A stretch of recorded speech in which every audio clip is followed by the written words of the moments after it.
I think kids are always interested in speed. I was particularly interested because my father often picked me up at school in Little Alpha, and my mother being in competitions, you know, doing hill climbs and that sort of thing. And so I suppose I enjoyed that sort of thing. And I had a Morgan three-wheeler until my father took it away from me. Didn't you turn that over at one stage? It turned me over. No, I had a flat back. Honestly, no, my excuse is that back flat tire on the Morgan is more serious than an ordinary car because it wiggled like this and then went up a bank and fell over. And I had some ferrets with me at the time. And I remember, I got to open the box and this ferret's face came out quite all right, but he got oil on it. And I thought, no, but having had the Morgan, then my father found that I'd ordered a racing car. This is when I was 16. He said, "What is this?" I told him, I said, "It's a deposit on a racing car, £50. So he said, "No son of mine's going to be a racing driver." So he said, "And what's more, you're going to go back and ride a bicycle," which was a hell of a come down. And can I interrupt you? Why do you think he said that, Stirling? Because he raced himself. Because I think he knew the dangers of it, he knew the cost of it as well. And he said, "You know, this is just not on. It's a rich man's sport, and really and truly you're not making any money at all yet, so you can't do it." And it took a lot of massaging my father for quite a while. He said that after a while he said I could drive his 328 BMW in sprints, which was rather boring, but I used to, you know, he'd come along with me and then I'd massage him, and then one day we came back for our Cooper car company. And, you know, I saw the Cooper, I said, "Gosh, look at that car." We went in and thank God Charlie Cooper, John's father, had been at Brooklands and my father knew him. And so they started to talk and how this car had come about, how he'd taken two Fiat 500s and stuck them together, and ultimately the father let me buy one. And so I did buy one. I sold my father all the stuff I didn't need, like my bicycle, my radio, and all the things I didn't need, all that crap. And then he let me buy it, and we took the horse box, which was one of those four-wheel jobs with a divider, and we took the divider out and we could get the 500, the Cooper inside it. So we went off with the family. So it was really a family thing. Was there a point at which you felt that your father had recognised that you got something special and changed his mind about the whole thing? Yeah, I went to my father. I'd done pretty well in hill climbs because remember we're talking now just after the war, so there was insufficient petrol to be racing. And I'd done pretty well at hill climbs, and then John Heath, who owned HWMs or made HWMs, came along and said, "Would I drive for a year with him?" And I went to Dad and said, "Look, Dad, can I have a year off?" Because at that time my father made me, if I was going to take time off to do the hill climbs, I'd have to work during the week to make up the hours. And I was in the hotel trade. And so he said, "Well, right, you can have 1 year to try and see if you can do it," which I think was, he had felt, I think, that because I'd done well on hills, I'd won quite a few of them, that okay, it's fair to give them a go. And I think that was the breakthrough, really.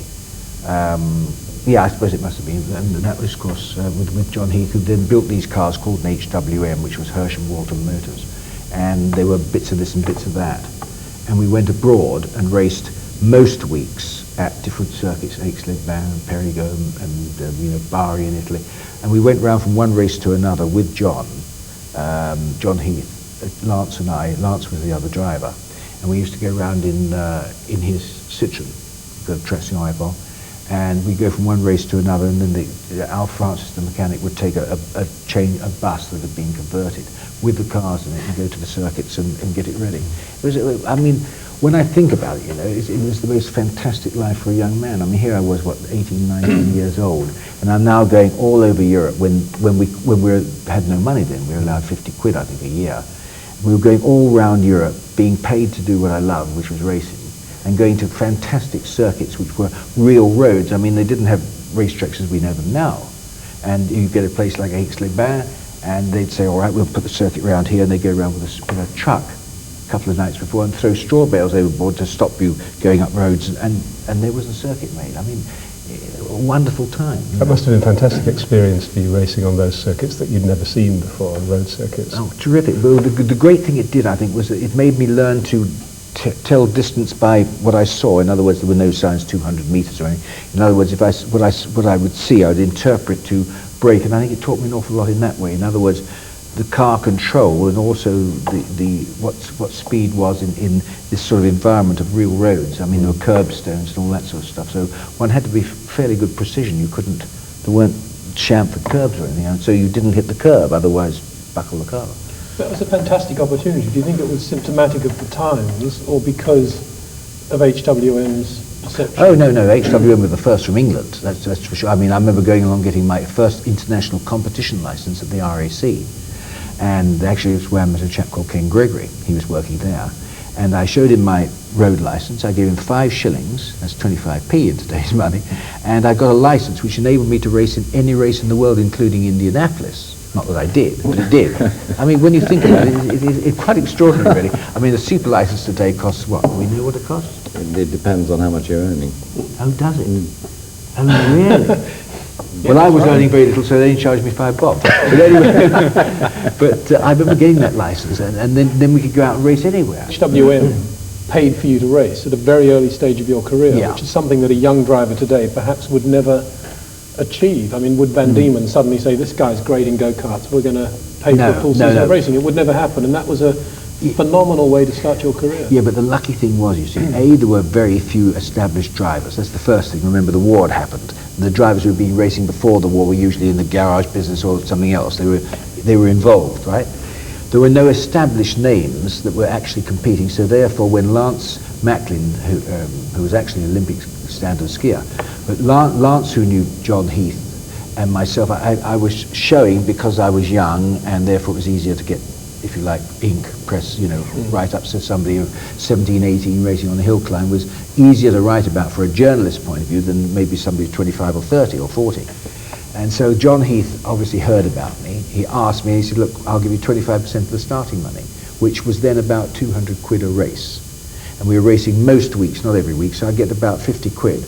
Well, £50 in those days would keep, you could live for 2 weeks on that. Not well, but you could live fairly well. And I would always go in and have the main course, and then I'd buy fruit on the road, and it was a fantastic thing of travelling. And then when you get to a town, because you're the racing driver, you come in. This was a big thing. I mean, it was all been all around the area there. They'd been seeing a motor race coming, and the Gordinis and the Talbos and the HWMs and Ferraris and so on. And when you go into town, you were sort of a bit of a celebrity, if you like, and which made it a wonderful life, particularly for a guy of 18 or 19. I mean, it was something that couldn't happen today. It just couldn't happen.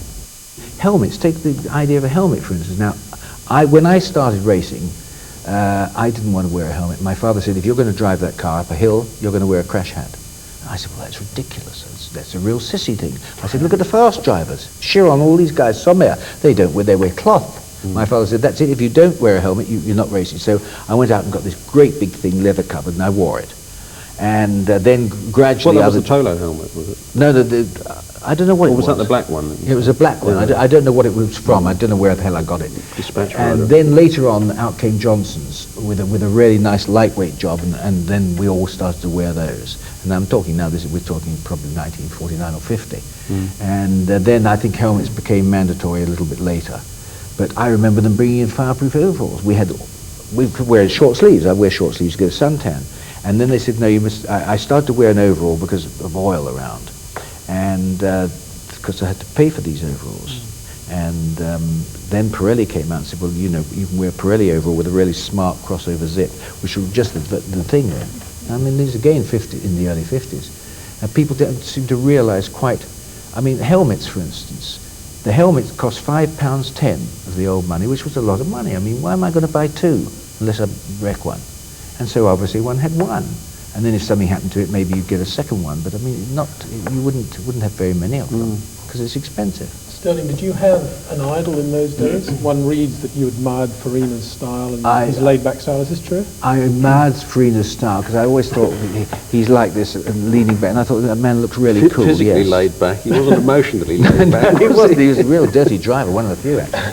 Now I'd read about Prince Bira, and he was one of my fans. I'd read this thing, Roadstar Hat Trick and so on, and how he got the gold star for most points and so on, and I thought, my God, that guy really has to be good. And then I saw Farina's style, and I thought, well, I like that. That does look neat. And being small, if I lean back, I look taller anyway. So,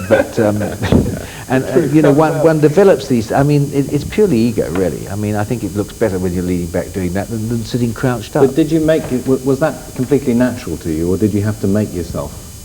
No, to be honest, it wasn't natural. To be honest, I just liked the look of it, and therefore I thought, well, I must make it look natural. And then I began to look relaxed, and then I felt good about it. People say, my gosh, you don't look as though you're trying, and I'm really working my butt off. But it doesn't look that way, and so I thought, well, this is quite a good way of doing it, actually.